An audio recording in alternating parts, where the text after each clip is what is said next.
Hey everybody, John the Other here, obviously. Today, this video is going to be far away from the topic that I usually address on this channel. I used to write a blog, which no longer exists, and I used to address political conflict, war, domestic policy, and I got away from all of that because I kind of felt like I had said everything that I ever wanted to say and nobody was paying attention anyway, so I was sort of howling into the wind. But we're going back to the origins. I don't think there's anybody alive watching this who's not aware of the 70-year conflict between Israel and Palestine. This seems to be a war that goes on forever. Well, it won't go on forever because eventually they will run out of Palestinians. Palestine is essentially the largest open-air prison in the entire world, and the state of Israel is exterminating them, slowly. But yes, they're exterminating them. They're starving them, they're denying them food, they're denying them aid, they're denying them medical intervention from the outside world. Anybody who tries to get food or medical supplies or teachers for the little Palestinian kids into Palestine will be murdered. Will have their ships shot up by the Israeli Navy. And I have come up with a solution to end this seemingly endless war, this seemingly endless conflict. It's a really simple solution. Give Palestine nuclear weapons. We're going to have a Kickstarter. Now, in terms of the logistics of doing this, obviously Palestine does not have the infrastructure necessary to maintain a nuclear industry, to maintain, a nuclear weapons launch capability. It's an open-air prison.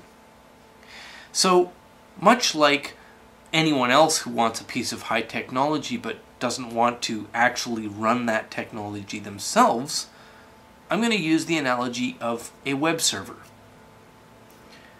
I've leased and purchased web servers a number of times over the years, and I've never done it out of my apartment.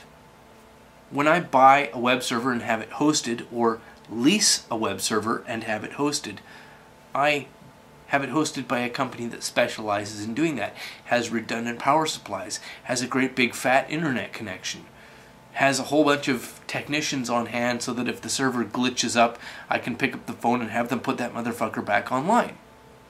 Similarly, a tiny, impoverished, imprisoned nation state with a nuclear weapon, they don't want the weapon in their apartment or in the little open-air prison of Palestine.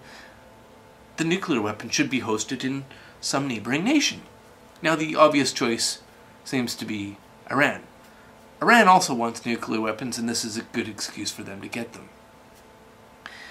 So, a lot of people are going to say, well, if you give Palestine a nuclear weapon, they're going to fire it, and it'll be millions and possibly billions of people dead. Now, that is just the argument of the only person with a gun denying anybody else the right to have a gun. Europe, if you look at it, is a history of war. Hundreds of tiny nations eventually becoming bigger nations. All of the little tiny nations of Europe were constantly at war with one another. Well, when they started getting nuclear weapons in the very late 60s, 70s, and 80s, suddenly they all wanted to make peace. Nobody wants to start a war with a nation that has nukes. Nukes are a great peacekeeping weapon. That's why I want to give a nuke to Palestine. The Kickstarter is probably going to be for about 100 grand. It's not going to be enough to get a nuclear weapon, but it is going to be enough to do all of the research, analyze the logistics, figure out what the capabilities are, figure out who we need to contact, and so on. There'll be a link in the low bar. Incidentally, I'm a Canadian. I live in Vancouver, British Columbia. If you're an Iranian living in Vancouver, British Columbia, I want to get a hold of you. My link will be in the low bar. I'll put my email on the screen here. I'm John the Other. Thanks very much for watching.